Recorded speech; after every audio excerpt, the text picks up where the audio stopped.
Hey everybody, it's Melissa Ohden back again for trying this whole podcast thing. Welcome to Life Empowers with me, Melissa Ohden. Many of you recognize my name. I hope that's why you're following me. I'm the survivor of a failed saline infusion abortion 42 years ago. Yeah, I'm 42, pushing 43 very soon, but I'm okay with that because I'm grateful for my life. I'm grateful for the purpose that God has laid out for me. And, really that's what the purpose of this podcast is about, is talking about the dignity and value of every life, the purpose that each and every one of us have.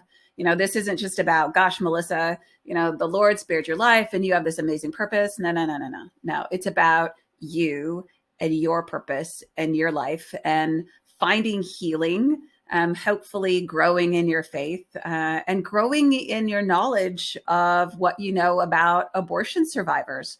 That's really a lot of what I want to cover in this podcast, is helping you know more about the lives of survivors.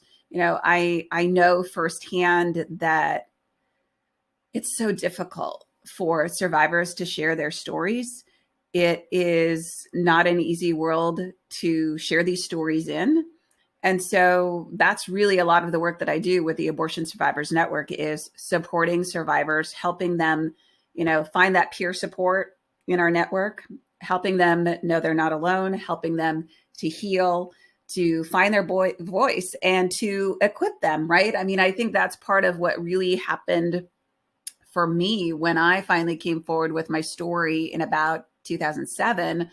I was with Feminists for Life of America, and honestly, talk about empowerment, right?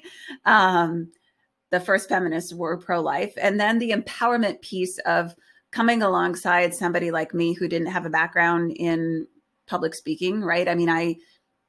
I was a teacher. I had done different trainings with a lot of schools. So I had some background, right? But I wasn't ever thinking, gosh, you know what? I'm going to be this speaker and this activist. And, that wasn't on my radar, but it was because of Feminists for Life, and how they equipped me, came alongside me, that truly empowered me and helped me to find my voice. And so that's a lot of what I'm doing with survivors. So that's a lot of what I want to share with you, is survivors' lives, while keeping them safe at the same time, right? Where I'm not just sharing survivor stories and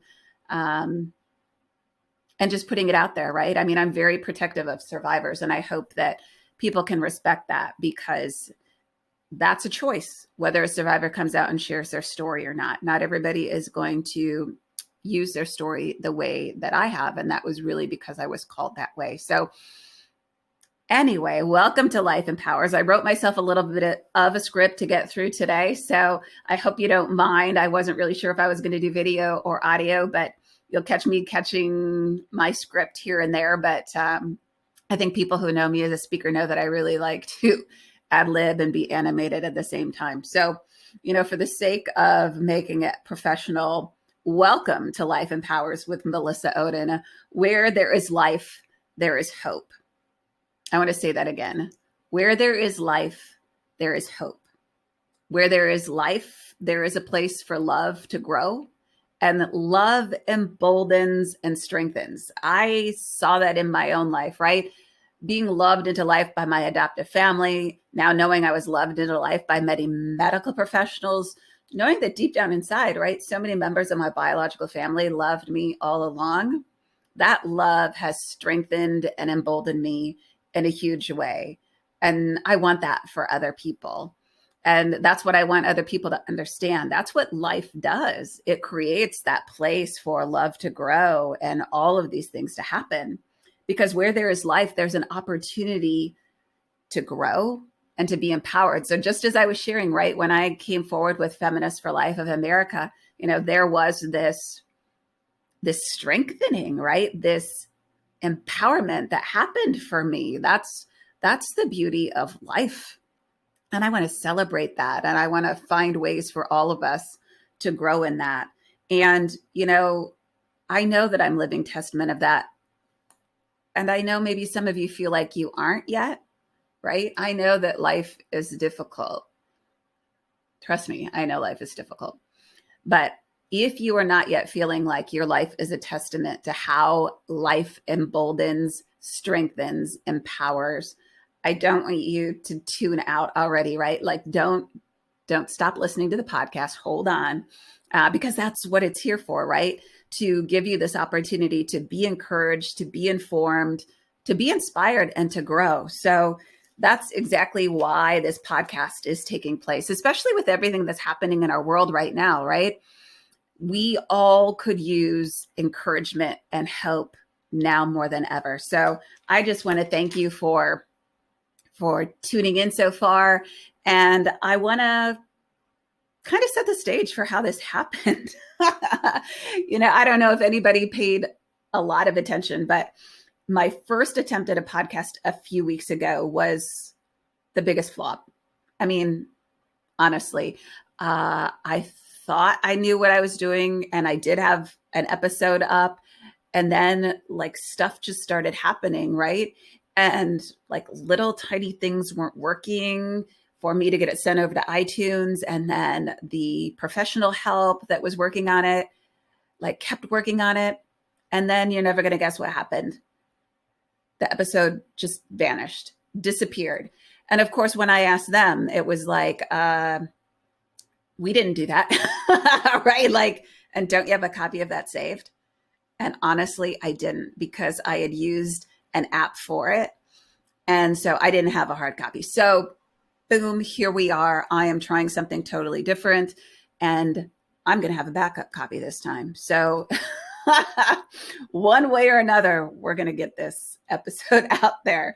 But I want to talk about where we've been.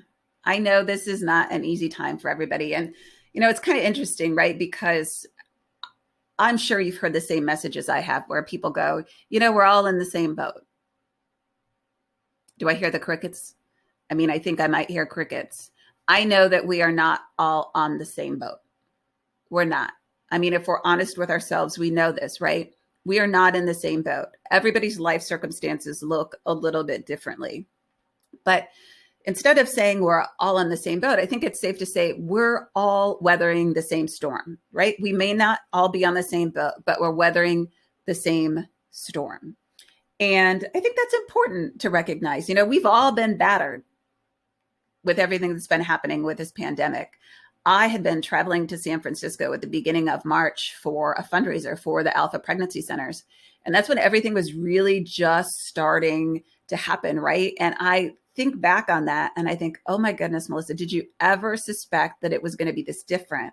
I mean, I had my hand sanitizer and I was wiping down my seat, and I was trying to social distance, and I'll be honest, a lot of people were hugging me. And so I spent about 14 days after that thinking, oh my goodness, right? I don't know what's going to happen. So, it's really interesting because we've all been battered. This has not been an easy process. I don't think for anyone, right? I mean, we look at social media and I'm sure some of us think, well, so-and-so has it real easy. But, in reality, we don't know the storm that someone is weathering. But what I can tell you personally is my family has been battered.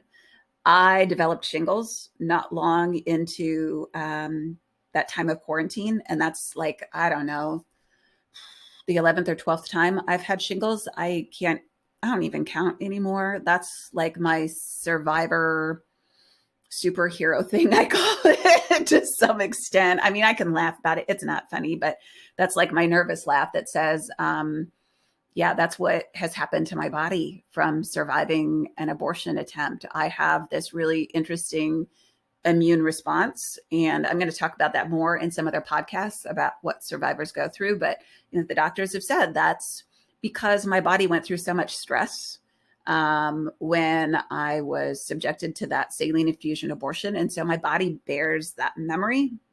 And so when things get stressful, my body does its thing. So I developed shingles, super scary, not fun in the middle of a pandemic, knowing what it could do.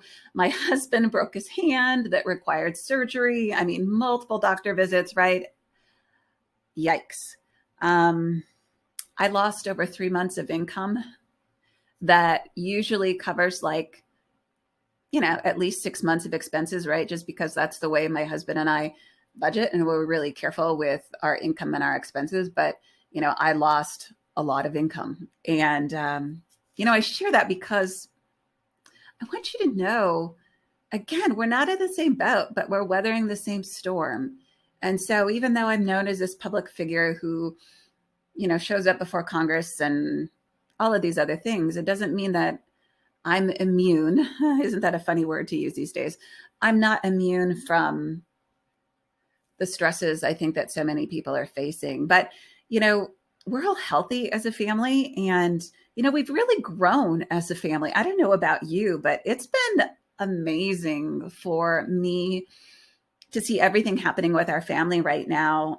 Despite the stresses of the circumstances, my family has just grown together so beautifully and found ways to spend time together that's truly quality. It may not have been things we originally planned, but we found so much joy in it. And, our dog, I want to talk about our dog for a second.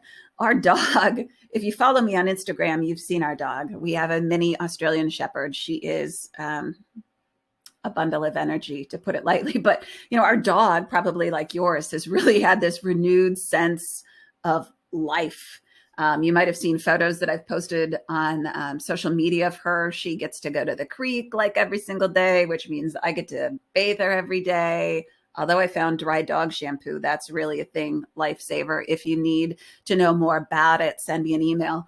But, our dog's living her best life, right? She goes to the creek. She goes for a walk multiple times a day. She gets to play Frisbee like every single day. So the dog is doing great. Our cats, listen, if you've seen photos on social media, you know that our cats are not super thrilled that we live here, right? Like, there's a photo of I posted of one of our cats, Cookie. She is like staring down the steps at us going, really, you guys are here again. So, the cats are going to be happy when maybe some semblance of normal life resumes at some point. But, all that to say, we're doing well. And I hope that you're doing well. And I am just thankful for the time that I've had with my family. And I hope that you have found some moments of joy and encouragement and even peace in this time. And, that's what I keep going back to as I reflect on, March and April and now into May. The peace that I've experienced has just been astounding to me. Like, I'm grateful. I experience peace a lot in my life, but in the midst of a pandemic, like, this peace that I've experienced has really been amazing and overwhelming and a bit surprising to me. I I lost so much work, so much income, and the amount of time that I've poured into the Abortion Survivors Network has, increased. Just a millionfold, if I could actually say. I do the work for the Abortion Survivors Network for free, always have. I don't know if I always will. Goodness, I don't know. This is a balancing act for me, right?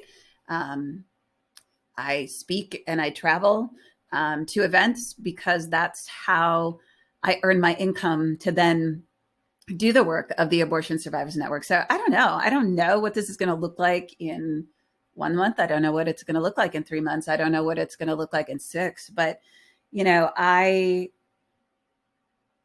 I've just experienced so much peace, even though I had these health issues. My husband had health issues. My youngest daughter and I are both high risk when it comes to COVID-19. I had to teach 6th grade geometry during this time of at-home learning. I'll just be really honest. I now remember how much I didn't like geometry. I'm sorry, math teachers. I am not good at it. I try. I really do. Bless my 6th grader's heart. She's been really gracious to me in the midst of this, but our lives were upended in many ways in the last 9-10 weeks, right? Just like yours. But yet I felt this amazing sense of peace that God's in control, peace that even though, all of these things were happening that were not easy to deal with, that it was going to be okay. And that we are doing the best that we can with what we have. We're doing the best that we can with what we know. We're doing the best that we can to try to keep each other safe. We're doing the best that we can to find joy, right? I mean, I just think there is such I don't know, such a, there's a peace to be found in that, right? I hope that's making sense. I found such peace seeing my kids thrive. I hope you've been able to find your kids thriving. My girls are 7 years apart, depending on the time of year. So we have a 12-year-old Olivia and a 5-year-old Ava. Frankly, I did not know that two children could ever argue as much being that far apart in age. But that's normal, right? I mean, it's absolutely normal. And what I found in this time of quarantine is they've really bonded even more. I mean, my girls are tight, but they've gotten even closer and they're enjoying their time together. And frankly, they're doing well without all the noise of the world and rushing here and there. And frankly, for the 12-year-old sleeping in the morning, I mean, all those things, right? But it's just been beautiful to have peace in the midst of this. And know that even though I lost income, God gave me double fold when he gave me the purpose of the Abortion Survivors Network. To me, you just can't put any monetary number on the work that I am blessed to do. And I can't put a price tag on the time that I've had with my family. I know this is hard. This is devastating when it comes to what so many people have lost, but maybe that's just the way God made me, is that somehow, some way, I'm always able to take what is a very negative experience and somehow find that positive lining that exists in it by the grace of God. But all that to say, you know what? We have thrived in our time at home. And I hope that you have, to the best of, your ability to. Like I said, I think every day is different. I think every circumstance is different. But to be perfectly honest, looking back on 2019, and maybe some people could even see this with me and noticed it, 2019 was a really hard year for me. It was a really hard year for survivors. As you remember, probably, there was all of this aggressive abortion legislation introduced across the United States in particular, some countries also. But that aggressive abortion legislation really called survivors like me, who are public with our stories, to, really get involved in an even greater way, even though I've been doing this for a long time. I think we had like over 30 requests for testimony through the Abortion Survivors Network in various states. And that doesn't even count other countries. And a lot of times, right, they were asking us to kind of like pick up and go immediately. And sometimes that happened for me at the federal level. It happened when I was called to meet the president in the Oval Office. So there was a lot of just like hit the ground running. And I'll be really honest, I was physically and emotionally exhausted. Even last summer, I was still working. Usually I get a little bit of a break from traveling, but I didn't. I traveled all year round pretty much. And I was tired, like bone weary, tired. And, I actually said to a friend, like, I just need to be home. Like, I just want to be home with my family. I don't want to travel as much. And yeah, I was tired. I had been worked to the bone. And even though it's always this blessing for me to serve, it is. Please don't think this is me complaining, because I love what I do. And I know that it's an absolute blessing to serve. And it's always worth it. I really did like pray for God to give me this wisdom heading into 2020 on where I was going to be most effective.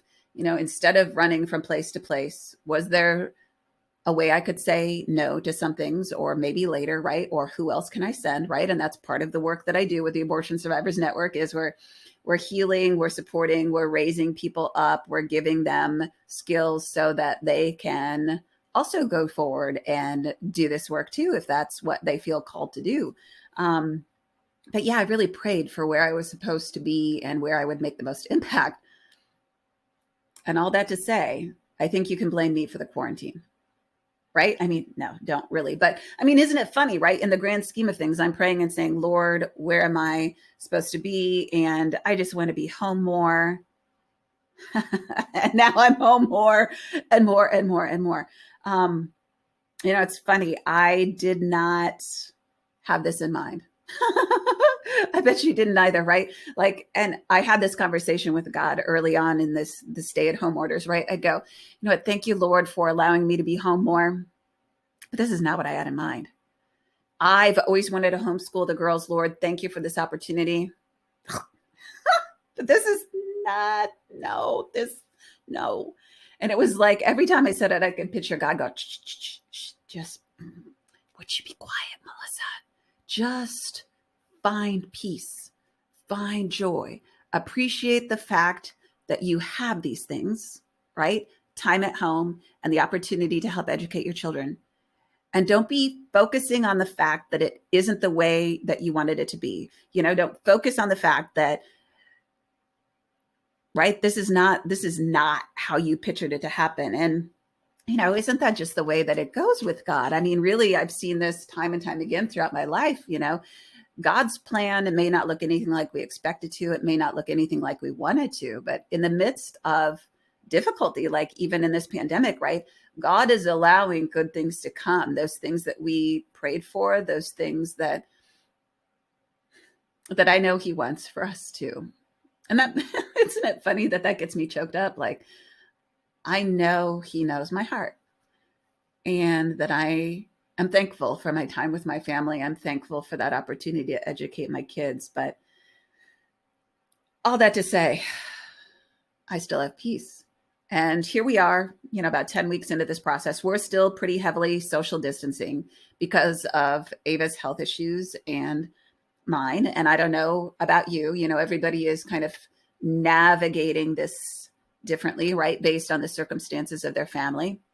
But we're going to roll this out for a while until we know exactly, right, more about what's happening here in our community. But I have purpose and I have peace, and I'm going to hold on to that no matter whether I'm socially distancing or I'm hopping on a flight somewhere. This is here to stay, and I'm so grateful for it. And I just want to tell you a little bit about what I've been working on lately. I can't, of course, tell you everything. I'd probably be on here all day, but I can tell you the proposal for my second book, an anthology of abortion survivor stories. It's probably going to have about 10 to 12 survivor stories in it. It has been sent on to major Christian publishers last week. Yeah, last week. And I hope to have an announcement soon about a formal contract and who I'm actually writing the book with. So it is a best-selling author. I am so grateful that she's been willing to do this with me. I feel like working with her is a game changer. This book is a game changer. I just can't wait to put it in people's hands so you can know more about survivor stories and the incidents of this happening throughout history and the treatment of survivors, right? We are not a myth. We are more than a choice. And it's just time that the public is educated about that. And who else can share these stories? Who else can educate the public except for us? So until our world fully accepts survivors, we are going to be the ones who have to tell the stories ourselves. And I'm okay with that. You know what? God's prepared me for that. You know, the Abortion Survivors Network itself is growing in leaps and bounds. We have now connected with over 323 abortion survivors or their friends and family who have reached out on their behalf. Sometimes that happens, that somebody else reaches out for them. Maybe the survivor doesn't have the knowledge yet about their story, right? So that person is kind of like just checking out with us to find out how to share the story with the survivor. Sometimes the survivor has a disability and they are not able to communicate on their own behalf. So sometimes we do hear from, you know, someone else in their lives, but 323 abortion survivors. You're going to see us put out some infographics soon on social media to tell you more about those 323 survivors, you know, while still protecting their identity, just kind of telling you a little bit more about where they come from, right? What they've survived, what they've experienced in their lives. But so 323 survivors. And in this time of quarantine, we were actually contacted by 7 different survivors, 7. And think about that for a minute, you know, all the time that you've had at home and maybe stuff that you've Googled. Yeah, I've Googled a lot of things during quarantine, like geometry, a few other things. But think about that. A survivor at home in quarantine, finally having the time, or maybe finding out their story for the first time. That's happened too, where a survivor actually found out during quarantine their story. Not an easy circumstance. But, here they are with time on their hands and they're Googling abortion survivor, trying to find out if anybody else knows what it's like to be them. And they find us. So even though we are in this time of crisis with the pandemic, think for a minute about the crisis that survivors face on a daily basis. The crisis of surviving an abortion, and then the crisis of finding out their story and learning how to live with that. That is a huge crisis for many survivors, and been there, done that myself. For me, I've been working on projects, so many projects, finalizing our healing curriculum. I specifically wrote a healing curriculum for survivors because there's nothing else out there. It's been done for a few months now, but it's going through the editing process. I'm actually also working on a devotional, which will kind of be a companion to that. It's called More Than a Choice, because everybody is more than a choice. Everybody is more than the difficulties they faced, the painful things they've experienced, right? Every person is more than that. But the reality is all of those things do play heavily, right, on who we are, how we see ourselves, how we believe other people see ourselves, how we act in the world, right? How we interact. So it has this huge impact on survivors, and all of those things have a huge impact on each and every one of you when you've gone through something in your life. So the healing curriculum, a devotional, working on some webinars. You're going to see them hopefully soon, just kind of giving you the background to abortion survivors, how long this has been happening, who we saw, 50, 60 years ago, how those abortions failed, and then kind of walk you through to today, right? Like, now what do we see survivors surviving? And how have we been treated by medical professionals over the years? There is a very clear trail of information that exists. And somehow our society wants to pretend like it isn't there. So we're going to share that in webinars. And you'll see some survivors in webinars alongside me, those who are healed and healthy and prepared enough to start sharing their story. You're going to start seeing some, and you're going to see some on podcasts with me too. I'm super excited about this opportunity. So like and subscribe to us, the Abortion Survivors Network on YouTube. We are starting to put some original content like this up. We also have playlists for each survivor within our network who does have a video out. So you can hit playlists and you can kind of just scroll through to see some of those videos that are out there. What else? Follow us on Instagram, follow us on Facebook. Our handle there is the Abortion Survivors Network. For Twitter, we are the Abortion Survivors. And, through that, you're going to find powerful messages about the sanctity of life, about the importance of healing and support for survivors and everybody who's affected by abortion. And we're just putting out lots of information and educational content about our lives because, I truly believe that's a huge part of restoring a culture of life, because survivors are so often told that we're mythical creatures, that we don't exist, right? And, I get choked up about that, not for my sake, but because all of these survivors that I work with have been seeing and hearing this for so long. And our culture has shamed and silenced survivors, whether they intended to or not. This is what has happened. And so we have to change that messaging, right? We have to change the messaging to say, yes, children do survive abortions sometimes. They do. Why do we have to deny the facts, right? Let's have an honest conversation about what happens. And so then we have an honest conversation about how abortions can fail. And then we provide information about how our lives have meaning and value. They did in the womb and they still do now, right? And then we have to have a conversation then about, so what was different? If we weren't given the opportunity to live, if somehow that was initially supposed to be taken away from us, and by a miracle, by abortionist error, we're alive, right? Why is that different for us than it is for, say, you? So survivors are a huge piece of this puzzle when it comes to advocating for the unborn, when it comes to really talking about healing for each and every person who's impacted by abortion. So I'm excited. I really am. I'm excited about the work that we're doing and the opportunity that all of you have to come alongside us through social media, through technology, right? To be a part of this. So I hope that you take any information that we give you and you pass it along to other people, because this is how we change the world. And I'm grateful that I have the opportunity to do this. So, we're also working on a 501c4 side of things. It's that little part of me that years ago wanted to be a political science major, which, I was, and then I left it. And it's kind of like God went, yep, see, I remember this. I know you do love this. So we have a 501c4 side called the Abortion Survivors Network Education and Policy Center. Isn't that catchy? I like it. We're going to be unveiling that soon, but I can tell you that it's going to have some powerful tools for organizations and legislators to access survivor testimonies and data to impact policy. Again, who else better to do it than survivors themselves? So excited, thrilled, can't wait to unveil that to all of you. As I close today, I just want to remind you what we all know to be true. Life empowers.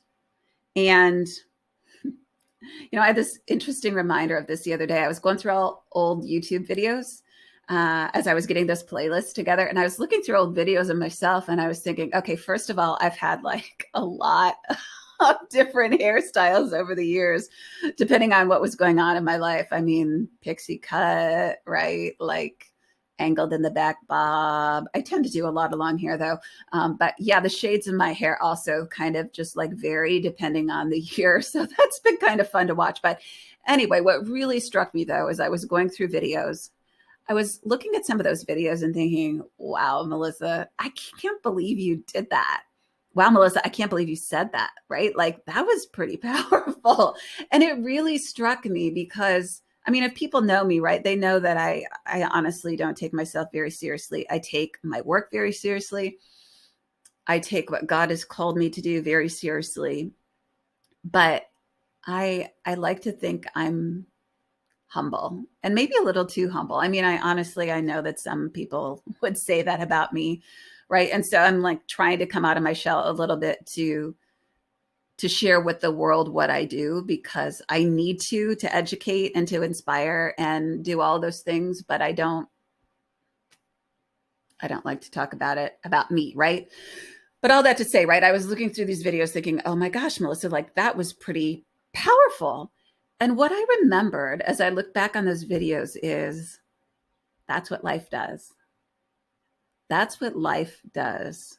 Life gave me all of those opportunities to grow, to be encouraged, to be just loved on by people, to be given opportunities, right? All of these things, life is what empowered me. And looking back on all of those videos over the years, it just struck me so deeply. I know that abortion that was meant to take my life was not empowering to my birth mother. I know it was not empowering to me. And I have witnessed through my life and hers just how much life empowers. So the next time somebody tries to tell you that abortion empowers women, set the record straight. Abortion doesn't empower anyone. Life empowers. I'm living testament of that. I hope that you are. And if you're not yet, that we're going to get there together. And I hope that you tune in for the next podcast. In the meantime, check us out on Facebook, Twitter, Instagram. Look for more videos on YouTube, and be well, everybody.